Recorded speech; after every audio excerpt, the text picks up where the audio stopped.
reparaciones de distinta naturaleza, no solo reparaciones de orden económico, no solo indemnizaciones de daños y perjuicios, hay otro marco de indemnizaciones, por ejemplo, un daño moral y de otra naturaleza como derechos de no repetir.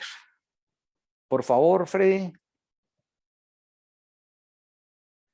Dentro de estos órganos del sistema interamericano, evidentemente, no puede faltar la Organización de los Estados Americanos. Por favor.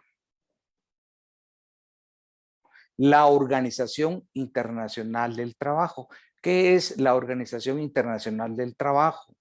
Es una agencia tripartita de Naciones Unidas que tiene por objeto específico convocar a gobiernos, empleadores y trabajadores como a sus estados miembros para discutir e implementar acciones conjuntas destinadas a promover un trabajo decente en el mundo.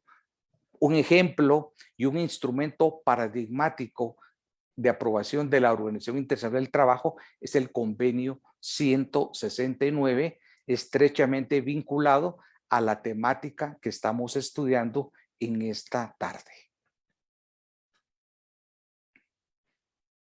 Vamos a establecer características. Hemos mencionado órganos, tribunales de carácter supranacional. La Corte de Constitucionalidad es un órgano autónomo e independiente, un órgano extrapoder que tiene por objeto la defensa de un orden constitucional. Su regulación constitucional establece sus competencias y sus funciones, no forma parte de una Corte Suprema de Justicia.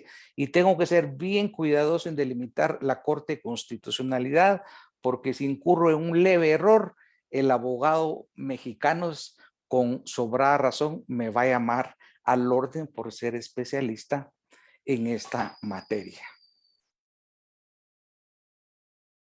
Siempre dentro de estos órganos del sistema de protección de derechos humanos, cabe destacar que todo lo que hemos hecho referencia forma parte de un sistema. Y cuando hablamos de un sistema, es un conjunto ordenado de instituciones, de normas a través de principios, categorías y leyes que tienen por objeto la promoción y protección de los derechos humanos en los Estados miembros de la Organización de Estados Americanos. ¿Cuáles son esos dos órganos del sistema interamericano? Los que explicamos al principio: la Comisión Interamericana de Derechos Humanos y la Corte Interamericana de Derechos. Por favor, Freddy. En este momento, aboquémonos a los instrumentos internacionales sobre derechos de los pueblos indígenas. ¿Qué quiero señalar? Que este listado que estamos haciendo es enunciativo en materia de derechos humanos, no es exhaustivo, porque aquí no estoy mencionando importantes tratados que hay, por ejemplo, en materia de protección a la mujer, a la niñez, en tema de tortura, etcétera. Aquí estamos circunscribiéndonos a los instrumentos internacionales en materia de protección de pueblos indígenas. Y por supuesto, importantísimo resulta el convenio 169 de la Organización Internacional del Trabajo sobre pueblos indígenas y tribales en países independientes. Cuando hablamos de pueblo indígena y tribal, no son sinónimos. El tribal es entendido como una comunidad de personas que no es concebido como un pueblo indígena. Sin embargo, tiene características, costumbres diferentes a la comunidad nacional, pero no se llega a conceptualizar como un pueblo indígena. Para efectos de la jurisprudencia de la Corte Interamericana de Derechos Humanos, no hace una diferenciación entre un pueblo indígena y tribal. ¿Qué establece en su contenido este convenio? El derecho que tienen los pueblos indígenas de conservar costumbres e instituciones propias. Reconoce el vínculo de los pueblos indígenas con sus tierras tradicionales, su derecho a participar en toda decisión que afecte a las mismas, el principio de no discriminación relevante frente a esa jerarquización de derechos. Y algo que prevalece a lo largo de los distintos derechos es que el convenio reconoce derechos colectivos de los pueblos indígenas. Aquí nos cambia una cosmovisión del derecho en cuanto a ir haciendo relación a derechos colectivos. Por ejemplo, en materia de propiedad, se hace el estudio y el análisis y la protección de una propiedad comunal, de una propiedad colectiva. Si vamos a hablar de una propiedad intelectual con características sui generis en la producción de textiles, una propiedad intelectual colectiva que no está regulada por el OMPI, pero sí abordada en una sentencia del Tribunal Constitucional. Yo lo que quiero enfatizar es ese denominador común de concebir los derechos colectivos. La Convención Americana sobre Derechos Humanos, por supuesto, quizá uno de los más importantes con su eficacia en los estados que la han ratificado y adherido, y uno de ellos es Guatemala. La propia Convención Americana sobre Derechos Humanos, importante en su artículo 1.1, establece que los estados que la hemos ratificado se comprometen a respetar los derechos y libertades reconocidos en la misma y a garantizar su libre y pleno ejercicio a toda persona que esté sujeta a su jurisdicción sin discriminación alguna por razón de raza, color, sexo, idioma, religión, opiniones políticas. De tal manera que desde este momento que el Estado de Guatemala ratificó este importante instrumento en materia de derechos humanos, adquirió una obligación internacional, un cumplimiento a esta convención y se hace aplicación del principio pacta sunt servanda. Es una normativa denominada por la doctrina como jus cogens.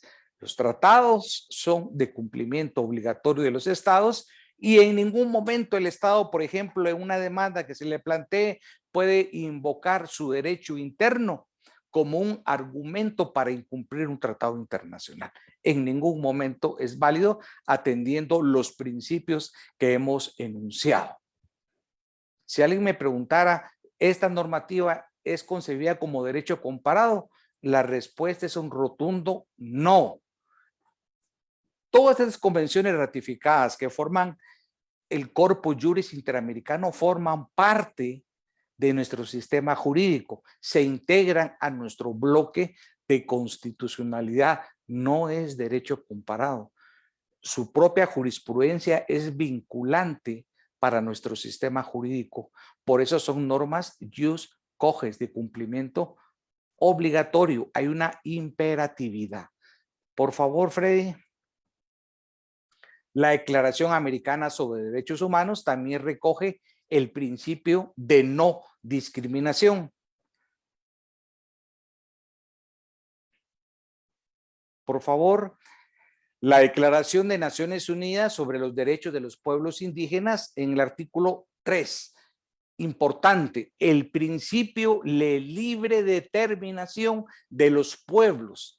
Y aquí la libre determinación los faculta a establecer su condición política y la facultad, el derecho a buscar su desarrollo económico, político, social y cultural.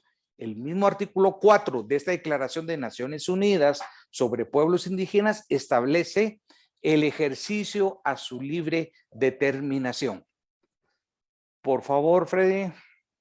El Pacto Internacional de Derechos Civiles y Políticos establece los derechos y libertades sin distinción de raza, color, sexo, idioma, religión, opinión pública, otro principio de no discriminación.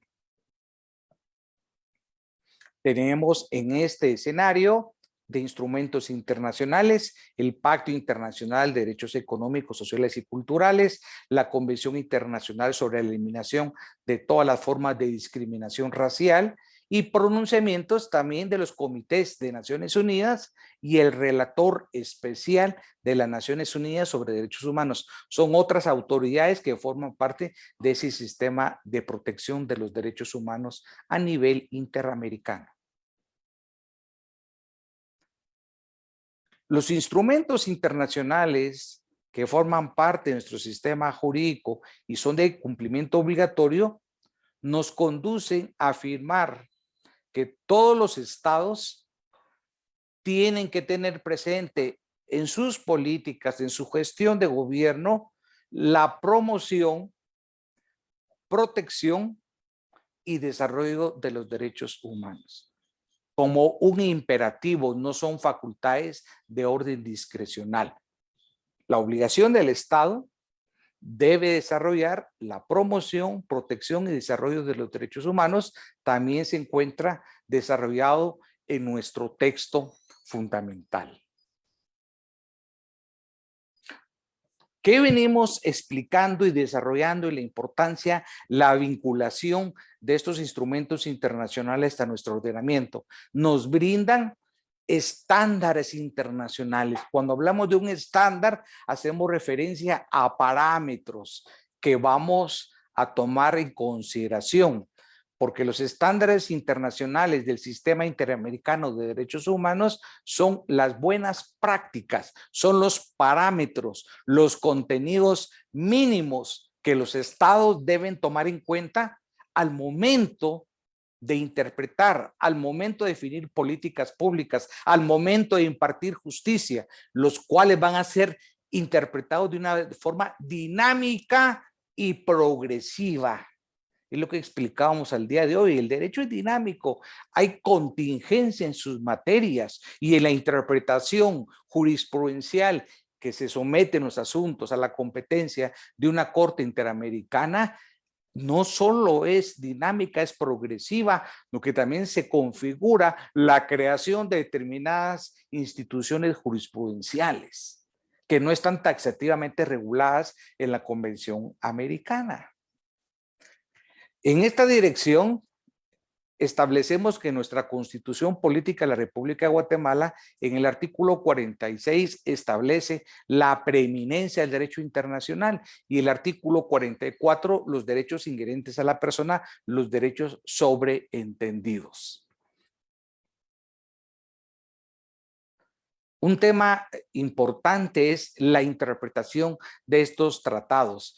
Nosotros tenemos los métodos de interpretación tradicional a nuestro derecho establecido en la ley del organismo judicial, una interpretación gramatical, una interpretación desde la ley, una interpretación acudiendo a los principios hermenéuticos, principios generales del derecho, una interpretación histórica, una interpretación sistemática, una interpretación desde la jerarquía constitucional. Pero los matices, los contenidos, los conflictos suscitados, derivados de la vulneración o limitación de derechos humanos, tenemos que tomar en consideración lo que establece ese proceso de operación intelectual, porque la interpretar un tratado es establecer el sentido, el alcance, el significado de una norma, de una convención, que no va a ser interpretada tampoco de una forma aislada. Va a ser interpretada como un canon hermenéutico de totalidad, interpretada de una forma holística, de una forma integral, a la luz de un sistema de valores, una interpretación axiológica. Y ahí nos conduce a afirmar que la Convención Americana de Derechos Humanos, en los artículos que aparecen en la diapositiva, nos establecen las reglas y los métodos de interpretación, lo cual vamos a complementar con un instrumento internacional que no hemos mencionado, el derecho de los tratados, que es de forma genérica a todos los tratados. Se suscribió en Viena, se llama la Convención de Viena sobre el derecho de los tratados, y en sus artículos 32 y 33 nos establecen esos elementos hermenéuticos para poder fijar el sentido, alcance y consecuencias de una norma vinculante de un tratado internacional. ¿A dónde nos conduce a afirmar todo esto? Que la interpretación internacional de los derechos humanos conlleva una interpretación extensiva y evolutiva. Por eso es que nuestra formación como jurista nos exige estar constantemente estudiando nuevas líneas jurisprudenciales, nuevos tratados, nuevos conceptos de interpretar un asunto sometido a un órgano jurisdiccional. Y la interpretación extensiva también se encuentra explícitamente regulada en nuestra ley de amparo, una interpretación evolutiva, construyendo nuevos derechos humanos, nuevas garantías, nuevos principios, nuevos valores y nuevas instituciones acorde a los valores que inspiran el sistema interamericano de derechos humanos. Lo mencionaba anteriormente, los estados no pueden invocar sus disposiciones internas. Por ejemplo, el estado de Guatemala fue demandado en la Corte Interamericana y en su proceso en las audiencias de defensa no puede comparecer el Procurador General de la Nación esgrimiendo una defensa invocando que nuestro derecho interno presenta una antinomia, una dirección opuesta a lo establecido en la Convención. No, porque la suscripción de esos tratados internacionales también obtienen y persiguen certeza bajo un principio de buena fe. Y la buena fe nos conlleva a respetar ese principio pacta sunt servanda. Yo adquirí una obligación internacional al momento del pacto y su cumplimiento es imperativo. No puedo vulnerar esa mala fe, invocar el derecho interno. La Convención de Viena es muy categórica en sus artículos 53 y 54, donde recoge el principio pacta sunt servanda. ¿Qué ha reafirmado la Corte Interamericana?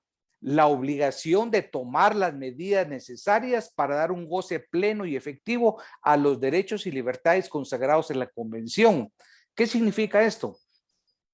Que nuestro sistema jurídico, que nuestro ordenamiento, nuestra normativa debe guardar armonía, debe ser congruente, debe estar en este escenario de los tratados internacionales ratificados por Guatemala en materia de derechos humanos.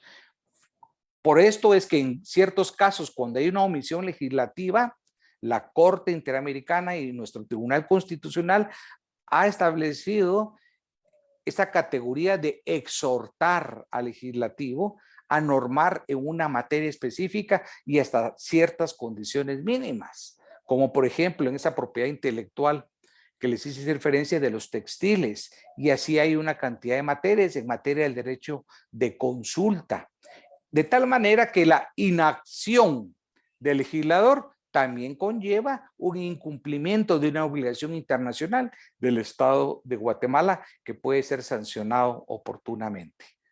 Por favor, ¿qué es un pueblo indígena y cuál es su origen? Son poblaciones que presentan sus propias características, costumbres sociales, económicas y políticas en un tiempo, espacio y tierra determinada. La vinculación al concepto tierra es muy estrecho a sus concepciones sagradas. Y aquí algo que tenemos que tener claros en el tiempo es que son poblaciones anteriores a invasiones y conquistas que se dieron en el territorio americano. El propio convenio 169 establece que esos pueblos indígenas por eso son ancestrales y preexistentes al propio Estado. Importante subrayar esta premisa. Esta pregunta es muy recurrente. Los pueblos deberán tener derecho a conservar sus costumbres e instituciones propias, pero esto también tiene límites. Siempre que estas costumbres no sean incompatibles con los derechos fundamentales definidos en nuestra Constitución, ni con los derechos humanos reconocidos internacionalmente. Los ejemplos ilustran más que 20 páginas de doctrina y normativa. Un ejemplo, si un pueblo indígena argumenta que su costumbre, sus tradiciones permiten que la mujer que va a obtener matrimonio, previamente el padre tiene derecho a yacer con ella con fundamentos, costumbres, esto deviene incompatible con lo que establece el convenio 169. ¿Por qué? Porque está transgrediendo un derecho fundamental. Y en este caso, un tipo penal. taxativamente regulado en nuestro código. Y así tenemos cantidad de ejemplos que no pueden ser concebidos en un pluralismo jurídico como costumbres, sino una costumbre invocada, por supuesto que va a tener límites. No hay derechos absolutos y esos límites va a ser lo estipulado en sus derechos fundamentales. Y en este caso también el ejemplo que cité, hay principios universales reconocidos en materia de derechos humanos como el interés superior de la niña, el derecho a su dignidad, a su libertad sexual, sin perjuicio de mencionar el tipo penal que incurre el sujeto activo. Esto no es válido como una costumbre o invocado como un esquema de exención a la responsabilidad dentro de un parámetro del sistema jurídico. Por favor, la identidad cultural. El artículo 58 del texto constitucional reconoce el derecho de las comunidades a su identidad cultural de acuerdo a qué valores, a su idioma y a sus costumbres.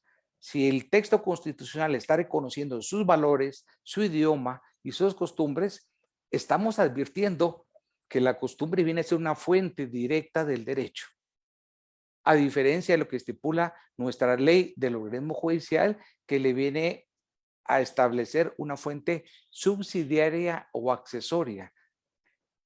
Por favor, el artículo 66 establece una norma fundamental, la política de Estado de proteger a los grupos de pueblos indígenas. ¿Por qué? Somos una sociedad multicultural, multilingüe, formada por diversos grupos étnicos, entre los que figuran los mayas, los garífunas, los chincas. Y el Estado reconoce, respeta y promueve sus formas de vida, costumbres, tradiciones, formas de organización social, el uso del traje indígena en hombres y mujeres, idiomas y dialectos. El Estado protege el desarrollo de la personalidad.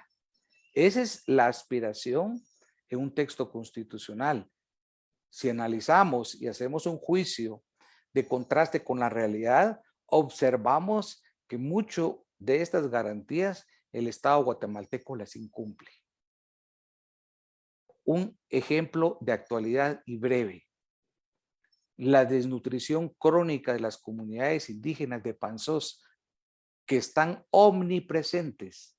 Ese constituye una vulneración a los derechos humanos, a la vida, a la integridad y el desarrollo de los pueblos indígenas, que no es el único ejemplo, pero es el ejemplo de actualidad. Niños abandonados en una desnutrición crónica donde el Estado no les brinda lo mínimo para la condición de seres humanos, con la protección adicional que forman parte de pueblos indígenas. Una circunstancia lamentable que atenta contra el derecho de la vida y genera una responsabilidad internacional del Estado guatemalteco. Guatemala tiene este carácter multiétnico, pluricultural y multilingüe. Esos pueblos indígenas incluyen al maya, garífuna y chinca, quienes han estado sometidos históricamente a una desigualdad estructural. Cuando abordamos el quehacer de la Corte de Constitucionalidad, la Constitución del artículo 268 al 200 constitucional nos establece sus funciones y competencias. El primer aspecto es que su función esencial es la defensa del orden constitucional. Es el mayor intérprete del texto constitucional. Conoce en única instancia, ¿qué conoce en única instancia la Corte de Constitucionalidad? Amparos en única instancia, inconstitucionalidades generales y su labor consultiva a través de proferir opiniones consultivas. En segunda instancia, las apelaciones de los amparos biinstanciales y algunas figuras específicas dentro del trámite de una inconstitucionalidad en caso concreto. De igual manera, Cuando hacemos referencia a las acciones constitucionales promovidas para la protección y garantía de derechos humanos, pues las garantías constitucionales se configuran como el amparo, la inconstitucionalidad y la exhibición personal, cada uno con funciones, finalidades y una regulación diferente. Por favor, Freddy. A pesar que el Estado ha incumplido con obligaciones internacionales en materia de los pueblos indígenas y de los derechos humanos, se advierte un avance. Esto no quiere decir que no tengamos muchas asignaturas pendientes, pero hay un avance donde se va vinculado a figuras importantes, que es el bloque de constitucionalidad y control de constitucionalidad. Cuando hacemos referencia al control de convencionalidad, vamos a establecer sus diferencias, pero también una relación con un bloque de constitucionalidad. De tal manera que cuando se interpreta la norma suprema con base a estas instituciones, se está generando un desarrollo jurisprudencial en aras de la protección de los derechos reconocidos a los pueblos indígenas. El desarrollo jurisprudencial y la creación de la doctrina legal es resolver los asuntos sometidos a la competencia establecida constitucionalmente y dirimir la controversia, siendo consecuentes con la protección y reconocimiento de estos derechos humanos. ¿Qué entendemos por el bloque de constitucionalidad? Una creación jurisprudencial. No existe una norma específica que dé respuesta al bloque de constitucionalidad. Este bloque de constitucionalidad se empezó a construir por medio de la Corte de Constitucionalidad a través de diversas sentencias que aparecen en la parte inferior. Cuando decimos que construyó jurisprudencia, es a través de la resolución de los amparos, pero también a través de conocimiento de inconstitucionalidades que se presentaron generales parciales, como por ejemplo la impugnación de un precepto del Código Penal referente a la tortura. Y así sucesivamente se fueron discutiendo de distintos temas, y ese bloque de constitucionalidad es una creación jurisprudencial. Si ustedes me preguntan, ¿fue la Corte de Constitucionalidad la primera institución que creó vía jurisprudencial el concepto de bloque de constitucionalidad? La respuesta es un categórico no. Es hace muchos años que el Consejo de la Judicatura Francesa empezó a generar la figura y la creación de un bloque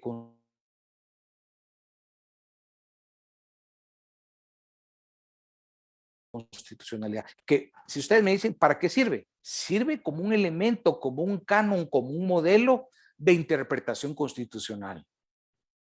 ¿Y qué elementos integran este bloque de constitucionalidad? Que no es definitivo, porque esta interpretación sentada por la Corte de Constitucionalidad ha ido agregando a cada sentencia algunos aspectos para ir actualizando, adicionando y respetando esa contingencia del derecho. Por lo tanto, no todo está dicho en cuanto al bloque de constitucionalidad. Deja abierta la integración de ciertos tratados internacionales, los cuales ha ido incorporando paulatinamente. ¿Qué elementos integran el bloque de constitucionalidad? Las normas y principios que no estén regulados en el texto constitucional. ¿Por qué? Porque si un principio, una norma está en el contenido del texto supremo, no tiene sentido que forme parte de este bloque constitucional, que es una creación del Tribunal Constitucional. Son principios y reglas que ellos han aplicado en la interpretación, argumentación constitucional y la fijación de su decisión. En ese íter argumentativo procesal han fijado un criterio de interpretación a través de su ratio decidendi, de su razón de resolver. A través de ese razonamiento judicial, ellos han indicado que principios y normas que no forman parte del texto constitucional integran el bloque. El Corpus Juris Interamericano han afirmado que que forma parte del bloque de constitucionalidad. Las opiniones consultivas de la Corte Interamericana de Derechos Humanos forman parte del bloque de constitucionalidad. Y cuando hacemos referencia a ese bloque de constitucionalidad, incluso las sentencias de la Corte Interamericana en las cuales no ha sido condenado el Estado de Guatemala.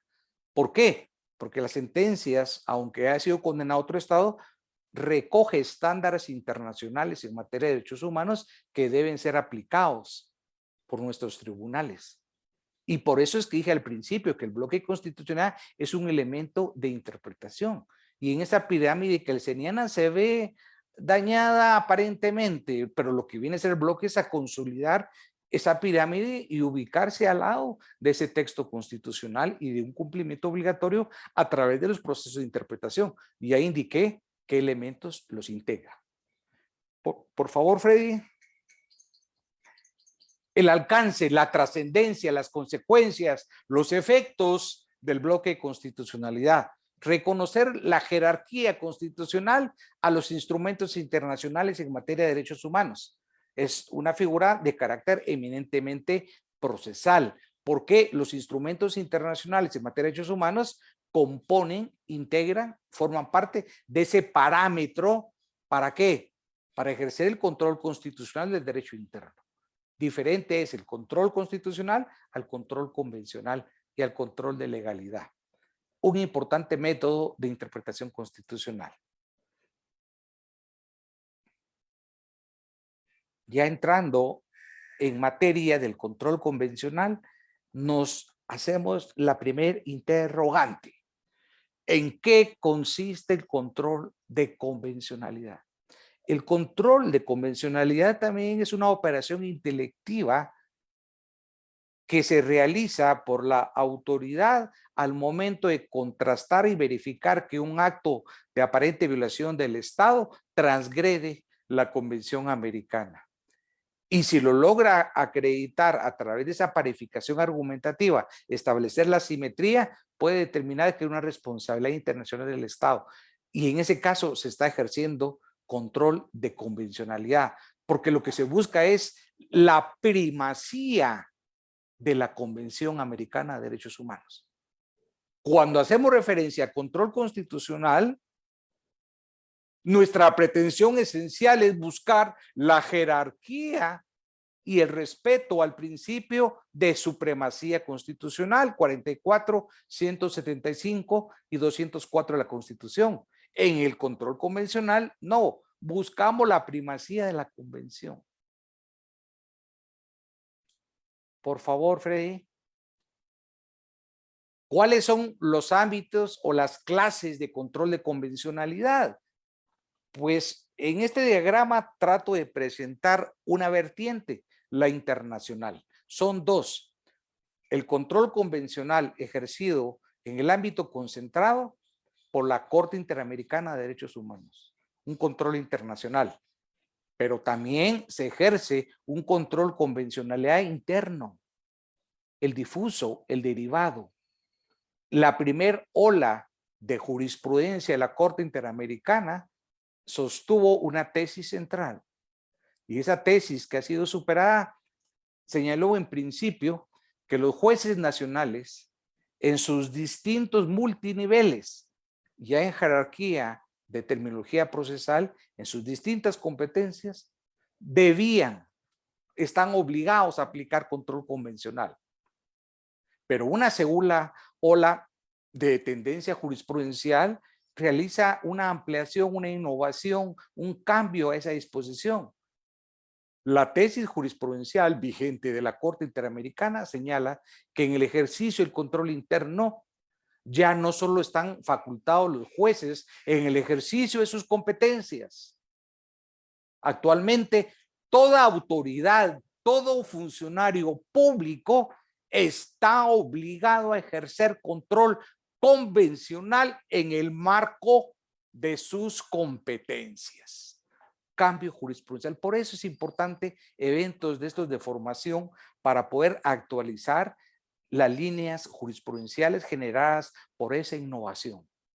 y la importancia también de reformar diseños curriculares y reformar programas de estudio para adaptarlo a esas nuevas corrientes, no solo a las reformas legislativas.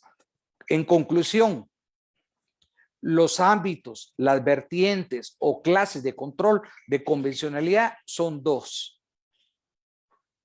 Una internacional, concentrada u originaria, es el examen que realiza en el marco de sus competencias la Corte Interamericana de Derechos Humanos cuando ejerce una competencia contenciosa, cuando conoce un proceso que ha sido demandado un Estado parte de la Convención Americana de Derechos Humanos. Y dos, el control convencional difuso, derivado o interno, que en nuestro caso lo realizan todos los funcionarios que forman parte de la administración pública. Control convencional derivado. ¿Cómo funciona a nivel internacional y concentrado? De diferente forma. Diferentes mecanismos y diferentes autoridades son las que acabo de citar. Expliqué la internacional y a nivel interno.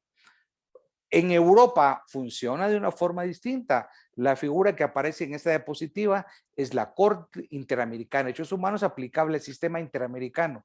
En Europa, el Tribunal Europeo de Derechos Humanos y reforzado a través de los tribunales constitucionales de cada sistema jurídico.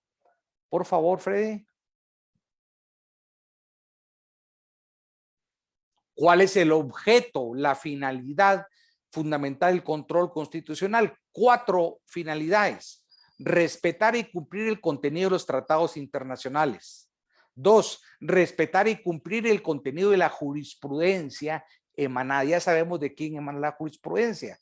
La jurisprudencia constitucional en Guatemala la crea, la construye en el marco de sus competencias la Corte de Constitucionalidad, y a nivel internacional en materia de derechos humanos, la Corte Interamericana de Derechos Humanos, que recoge la interpretación, la aplicación de convenios, protocolos internacionales y también agregamos de opiniones consultivas. Tercera finalidad, respetar y cumplir el contenido de nuestro sistema jurídico, normas internas que sean congruentes, compatibles con la dignidad humana. Nuestro texto constitucional, desde el preámbulo y sus preceptos, responden a la protección de la dignidad humana. Y en esa misma dirección se concibe la doctrina legal en materia constitucional. Otro objetivo, reparar violaciones a derechos humanos e indemnizar a las víctimas, indemnizaciones de distintas categorías. El control de convencionalidad se puede realizar ex oficio por un funcionario en el marco de sus competencias. En materia civil, por ejemplo, prevalece el principio dispositivo. Nuestra justicia civil no es rogada, es rogadísima y puede pasar un proceso sometido a un plazo de 15, 20 años, donde no hay un plazo razonable. Pero todo rige a través del principio dispositivo. Aquí no.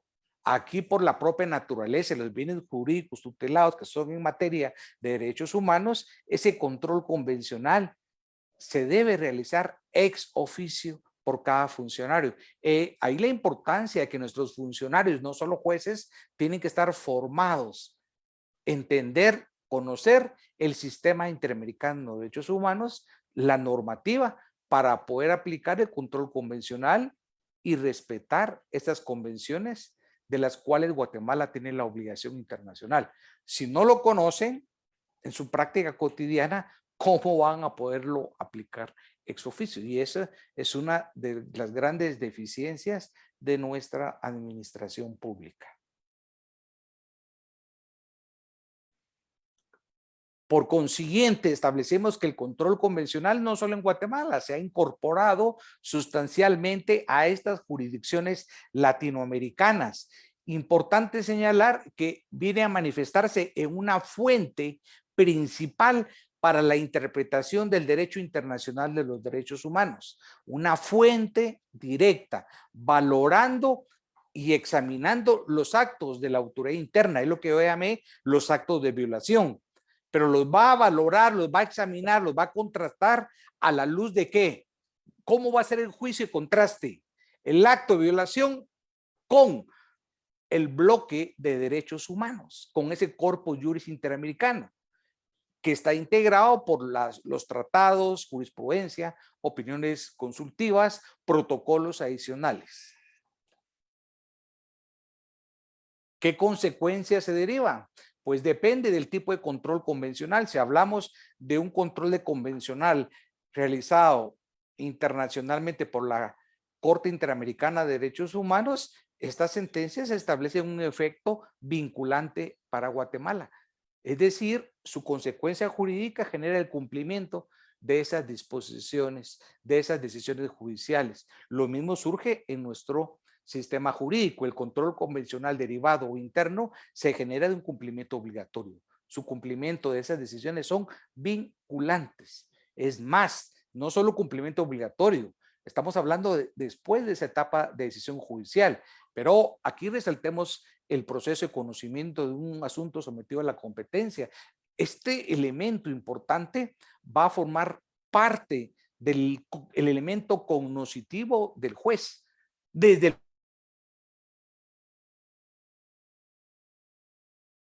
el momento que conoce de ese juez tradicional positivista en el cual ha sido formado, y va a tener una visión de un juez comunitario, donde va a tener herramientas, instrumentos, jurisprudencia para resolver un caso concreto, lo que implica que su horizonte referencial se está viendo ampliado y por lo tanto, al aplicar el derecho al caso concreto, en su argumentación va a dar buenas razones que den respuesta a los valores y a los principios concebidos en esa jurisprudencia y en esos tratados.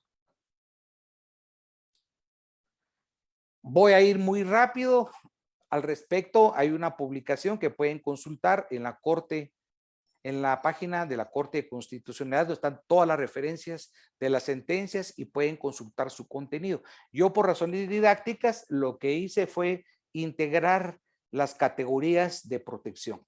Insisto, son sentencias dictadas por la Corte de Constitucionalidad como producto en unos casos de conocimiento de amparo, en otros por inconstitucionalidades. La primera categoría, el primer elenco de protección de los derechos humanos de los pueblos indígenas es su derecho a la identidad e integridad cultural, el derecho de autoidentificación, el derecho al nombre conforme a la identidad cultural. Estos fueron conflictos generados por criterios que rebasan estos elementos por RENAP. Si la autoridad RENAP hubiera ejercido correctamente el control convencional, estos asuntos no se hubieran sometido a la competencia del Tribunal Constitucional. Por favor, siempre en la entidad cultural, el derecho a la personalidad jurídica. Brevemente se ha establecido que el trámite de registro de las comunidades indígenas debe realizarse de una forma sencilla, sin mayor rigorismo y un plazo razonable para poder establecer que son sujetos de derecho y participar en distintas relaciones jurídicas o el mundo de lo normativo. Por favor, Freddy.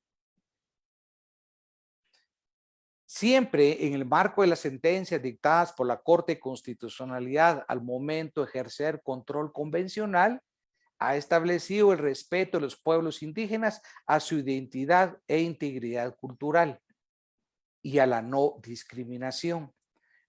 ¿Qué es lo que persigue? Que debe haber una verdadera inclusión.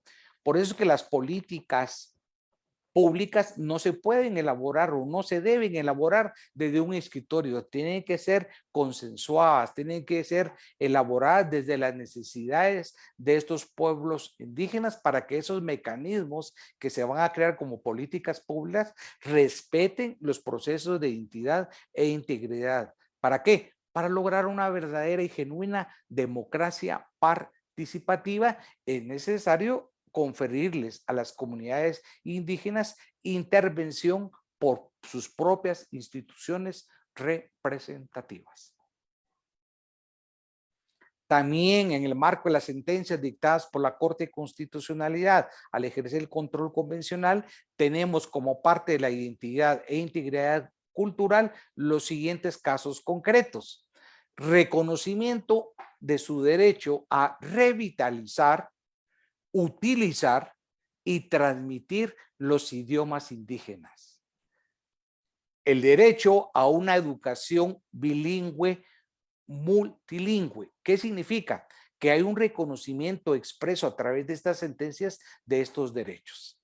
En esta misma dirección parte la identidad e integridad cultural, el derecho a la propiedad intelectual colectiva y derechos culturales. Es lo que hemos hecho referencia, reconocimiento de una propiedad intelectual especial con sus propios matices, regulados de una forma colectiva en la producción de textiles por las comunidades indígenas. Esta es una obra que ustedes pueden consultar virtualmente, que es la sentencia que hace referencia a lo que estamos estudiando, una sentencia comentada, y ahí aparece el número de sentencia y la fecha. Es una publicación electrónica que hay un acceso gratuito por medio de la página. Ustedes lo pueden consultar. Por favor. Siempre dentro de estas sentencias se reconoce la identidad e integridad cultural. Un elemento es el derecho que tienen las comunidades indígenas al acceso a lugares sagrados. Y cuando estos lugares sagrados se encuentran ubicados en una propiedad privada, hay que ejercer ciertos límites, ciertos criterios de ponderación también para poder respetar esa propiedad privada y que no sea perturbada y evitando un conflicto. Aquí hay que hacer un test de proporcionalidad. Por favor. Los derechos de los pueblos indígenas a la espiritualidad. Ese ejercicio de control convencional realizado por el Tribunal Constitucional permite el acceso a lugares sagrados y a utilizar objetos sagrados. En otra categoría, también la Corte Constitucional, al ejercer control convencional, estableció el derecho de los pueblos indígenas a ejercer su propio sistema jurídico, que no es un derecho escrito, y derechos ante la administración de justicia ordinaria. ¿Qué obligación hay del Estado? Promover, desarrollar y mantener el sistema jurídico indígena, buscando su armonía con el derecho estatal. De igual forma, esos derechos ante la administración pública es el acceso a la justicia oficial, el acceso a la justicia ordinaria con una pertinencia cultural. Y la pertinencia cultural, ¿qué es lo que realiza? Hacer acopio y respetar costumbres y formas de organización social. Reconocimiento de su propio sistema jurídico. En la fotografía que estamos estableciendo, autoridades en su sistema jurídico. Y esas autoridades deben ser reconocidas porque dirimen conflictos en el seno de sus comunidades bajo sus propias costumbres. El sistema jurídico de administración de justicia obliga a reconocer el derecho a la justicia ordinaria con una pertinencia lingüística, el uso de idiomas también en el sistema penitenciario. Este es un caso concreto que se discutió en sede constitucional donde se establece el derecho a los idiomas indígenas en el sistema penitenciario porque se establecieron por parte de las autoridades infinidad de bloqueos en el acceso de los idiomas indígenas, su comprensión, lo que conlleva la vulneración a los derechos humanos de los privados de libertad que solo conocen y aplican un idioma maya. Por favor, este tema es de extraordinaria importancia en sede doctrinaria y en sede práctica. Todos nosotros hemos observado, hemos dado lectura a los medios de comunicación. ¿Y qué analizamos? Que durante muchos años hay conflictos en inversiones, en explotaciones de distinta naturaleza. El derecho a consulta como tal no se encuentra expresamente regulado en la Convención Americana de Derechos Humanos. Es una creación de la figura de un reconocimiento como un derecho humano por parte de la Corte Interamericana. Sin embargo, la casuística, los conflictos en Guatemala están presentes desde hace muchos años que han sido objeto de discusión en amparos e inconstitucionalidades por parte de esta autoridad. Hay diferentes sentencias y les vuelvo a repetir, si ustedes quieren ampliar con cada uno de las sentencias su contenido, pueden acceder a la página de la Corte Constitucional, donde hay una publicación de forma temática por cada una de las sentencias y su desarrollo jurisprudencial. Si ustedes quieren ampliar sobre cada uno de esos temas, pueden obtener gratuitamente ese material. Ese derecho de consulta establece que las comunidades tienen un derecho a brindar un consentimiento que sea informado, un consentimiento que se brinde y que sea libre, que sea espontáneo. Pero ese informado implica una serie de factores y elementos. Y nuestro país tiene esa grave deficiencia en su normativa que incluso ha sido ordenado por el Tribunal Constitucional para venir a generar no solo certeza y seguridad jurídica en los inversores, también el respeto a un ambiente sano por parte de las comunidades indígenas. El derecho también respeto a su vida, a sus costumbres. ¿Qué categorías podemos mencionar en el derecho de consulta? ¿Podemos regresar a la anterior, por favor, Freddy? El derecho a la relación de medidas legislativas. El derecho de los pueblos indígenas a contar con una normativa especial que regule la consulta acorde a los estándares internacionales. También que el derecho a la consulta con relación a la adopción de ¿qué? De acuerdos gubernativos, pero no cualquier acuerdo gubernativo. Un acuerdo gubernativo que respete estos intereses y estándares internacionales en materia de consulta. Por favor, Frey. El derecho a la consulta con relación a la adopción de medidas administrativas sobre proyectos mineros. Estas medidas administrativas que asumen muchos ministerios vinculados al tema, Ministerio de Ambiente, Ministerio de Energía y Minas. El derecho a la consulta con relación a la adopción de medidas administrativas sobre proyectos hidroeléctricos. Es un tema bien interesante. Recuerden ustedes la discusión sobre la transmisión e instalación de torres en Río Dulce para la conducción de energía eléctrica, todo el conflicto que ha generado por el tema de la consulta. Y estas diapositivas, pues, ojalá logre yo transferir la idea que quise plasmar, pero eso ustedes lo van a decidir. Sigamos, por favor. El derecho a la consulta con relación a la adopción de medidas administrativas sobre proyectos de transporte de electricidad, sobre adopción de medidas administrativas, proyecto de infraestructura, también las carreteras conlleva la obligación de consulta, la adopción sobre estudios de impacto ambiental, algo tan relevante, el derecho a la consulta con la adopción de medidas administrativas en el ámbito municipal. El Código Municipal establece una consulta que no es un procedimiento similar a este, es un asunto diferente, pero las municipalidades también intervienen en estos procesos de inversión y explotación, muchas veces a cielo abierto, carreteras, infraestructura, etcétera.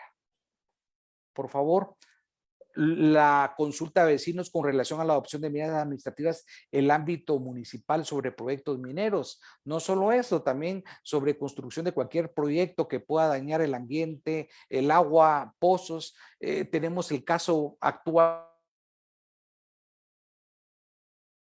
Cerro, no recuerdo el nombre, donde hay la construcción de un proceso de edificio de apartamentos. Ese cerro genera graves problemas sobre estas autorizaciones municipales sin haber respetado un derecho a consulta. La adopción de medidas administrativas sobre proyectos hidroeléctricos, transporte de electricidad, todo esto en el ámbito municipal. Por favor, de igual forma, la protección en el control convencional, el derecho a la tierra, territorios y recursos. ¿Por qué? Porque recordemos que los pueblos indígenas se les reconoce y se fortalece su relación espiritual, cultural y material con las tierras, territorios y recursos.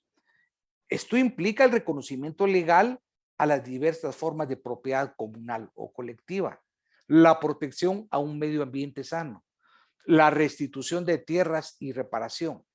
Hay diversas sentencias en la Corte Interamericana donde se han discutido estos tópicos. Paraguay, hay alrededor de 5 o 6 sentencias vinculadas a esta temática donde se evidencia una argumentación interesante del Tribunal Supranacional.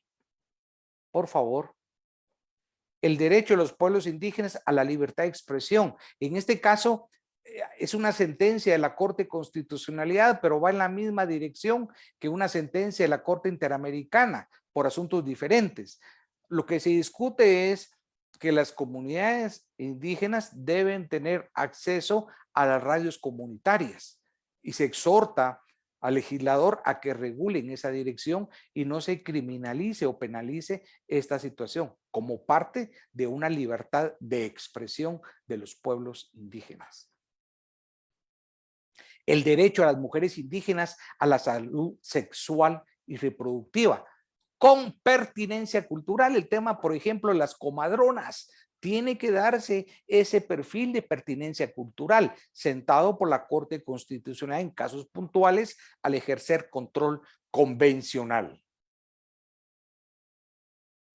Todo esto que venimos señalando en la doctrina del Tribunal Constitucional con eficacia erga omnes en nuestro sistema, debemos tenerlo claro que no es aislado. Existe esa relación dialéctica con tribunales supranacionales como la Corte Interamericana.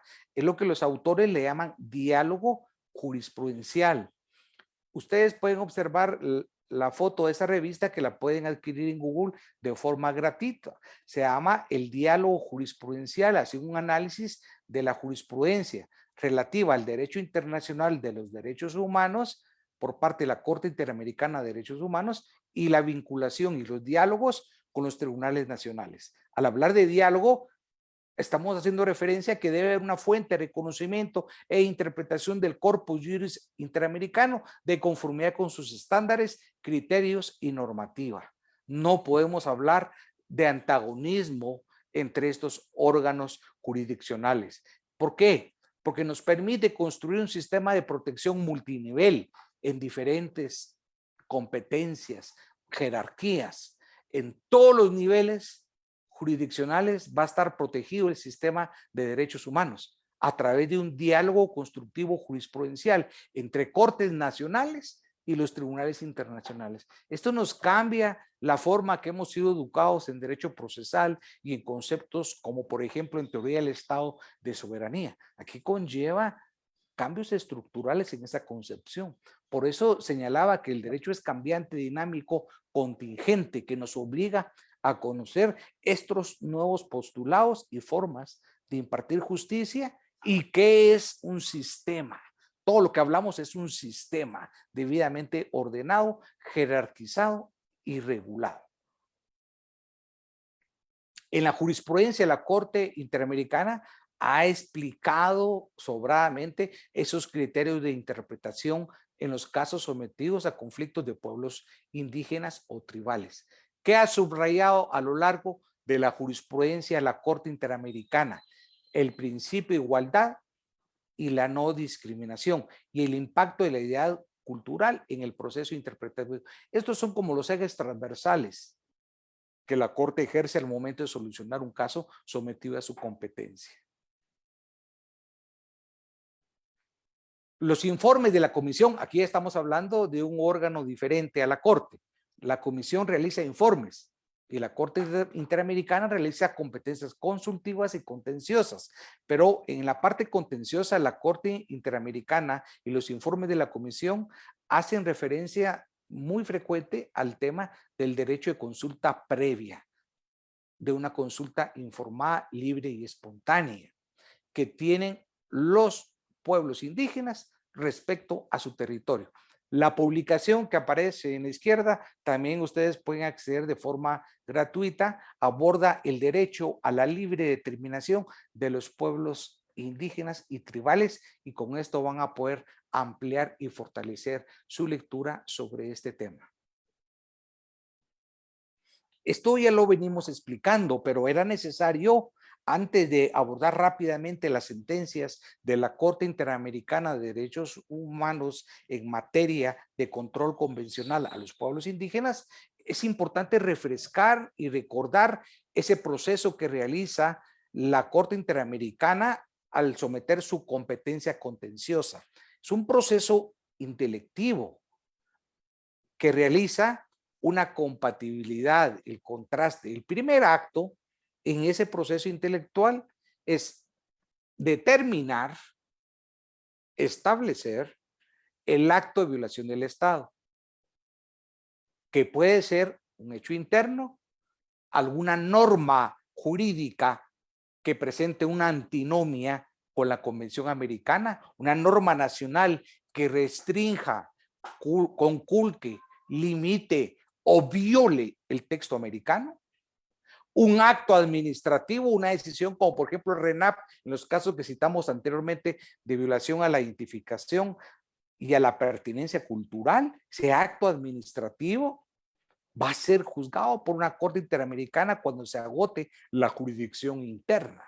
Cuando se agote la jurisdicción interna, este acto administrativo va a servir de contraste. Puede ser otra opción, una resolución jurisdiccional. Por ejemplo, en el caso Fermín Ramírez, que es paradigmático para poder estudiar el debido proceso, porque las garantías judiciales se encuentran taxativamente reguladas en nuestro texto constitucional y en nuestro derecho interno, pero a nivel convencional, de igual forma, el artículo 8 de la Convención Americana de Derechos Humanos establece el tema de garantías judiciales.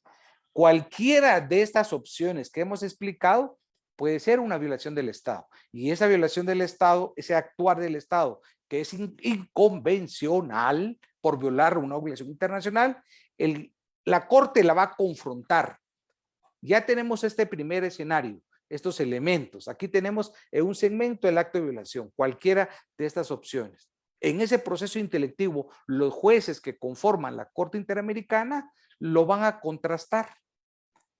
Por este lado, el acto de violación, por este lado, la Convención Americana, los protocolos adicionales, opiniones consultivas, otros convenios. Es más, otros convenios que van más allá de la Convención Americana. ¿Por qué? Porque el canon, el parámetro de convencionalidad involucra a todos los instrumentos del sistema interamericano de derechos humanos. Comparamos si derivado de esa contextualización, parificación, se advierte la violación, la Corte condena al Estado guatemalteco por incumplir una obligación internacional. Este es un proceso que realiza al momento de poder tramitar los procesos sometidos a su competencia y las demandas contra los estados que conforman parte de la Convención Americana. Por favor, Freddy. Y aquí les invito que por medio de los organizadores, por medio del profesor Luis Medina, les voy a compartir un cuaderno que es de acceso gratuito, publicado por la Corte Interamericana de Derechos Humanos, donde contiene todas estas sentencias con un breve comentario, debidamente ordenadas. Es una publicación, un cuaderno de 245 páginas. Entonces, quienes estén interesados, les voy a remitir al profesor Medina este cuaderno de jurisprudencia de la Corte Interamericana para que sea un material de lectura y de consulta y de mucha utilidad a ustedes, que contiene lo que estamos presentando, pero de una forma más amplia. El derecho a la vida, caso importante de Paraguay, derecho a la educación, derecho a la integridad personal. Y aquí mencionó un caso de Surinam, pero también en Guatemala el derecho a honrar a los muertos se discutió en el plan de Sánchez, que diferente fue analizar el derecho a la vida, a la desaparición forzada, como el derecho a que las víctimas podrían enterrar a sus muertos respetando sus costumbres, sus tradiciones.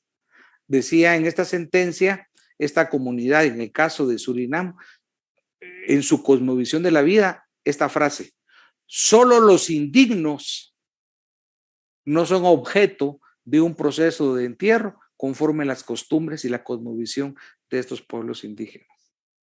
Por favor, Freddy. Violencia sexual, muy rápido, Rosendo Cantú y dos mujeres indígenas en el estadio de Guerrero estaban trabajando en un río, llega un comando, una estructura del ejército, las agrede físicamente, las viola sexualmente y ellas, para acceder a un órgano jurisdiccional, tuvieron que caminar ya violadas con lesiones graves, más una cantidad exagerada de territorio, sin que se les brindara la atención. Llegan a los tribunales y al Ministerio Público, no hablaban el idioma, se les victimizó, no hubo una investigación diligente, no hubo plazo razonable, se le condenó al Estado por violencia, pero adicionalmente por discriminación, con el agravante que una de las víctimas en ese momento era menor de edad. Similar el caso de Guatemala, Tojí, 2 mujeres en el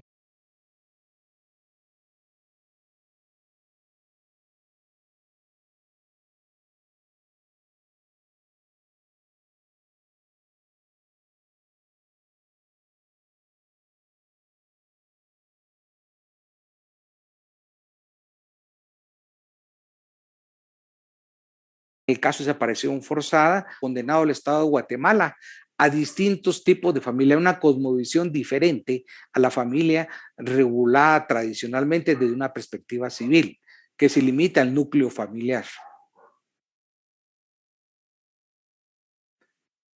Este es un tema apasionante estudiarlo porque estudiar la propiedad comunal y colectiva en las comunidades indígenas es muy diferente a los postulados de la propiedad originada por el derecho romano y una concepción civilista y privatista donde asigna una atribución individual. Aquí los asuntos son regulados desde una pretensión ancestral, derecho colectivo, la obligación del Estado de delimitar sus